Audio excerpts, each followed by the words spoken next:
Wow. So I had no clue that you worked at WordStream with them. And now this like adds so much more context to everything. I mean, obviously Mark, inspired you in WordStream. And then the fact that then he moved over to where you are now and then said, hey, I know that, I know who I want to bring on my team. I know which A player I want to bring. That's a huge compliment. And it's awesome that, yeah, that you just you had that relationship with someone like that, someone who you like really looked up to and then able to connect with them, help you grow, and then also see your potential. And then even say, hey, I want to bring her on my team here as well. So cool. Yeah.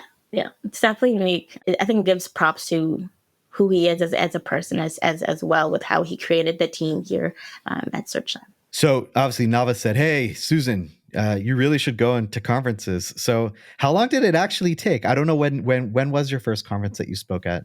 Like 3 months ago. Right. So I didn't want to assume it, but wow. So it took a couple years, huh?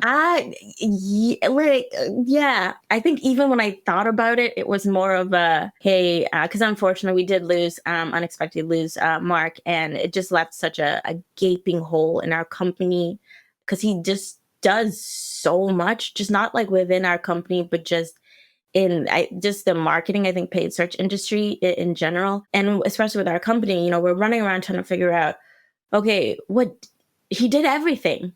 How do we kind of split up the stuff? And I remember telling him that I love traveling. And he's like, well, if you love traveling and you like conferences, how do you feel about it? And I was like, well, we're going to just push that aside. So it's kind of, when you're sitting in those moments, kind of go through conversations. And that was one thing I remember talking to him about. And I was like, you know what, I need to get out of my comfort zone. And I remember, Nala reached out and she was like, they're looking for speakers for this event.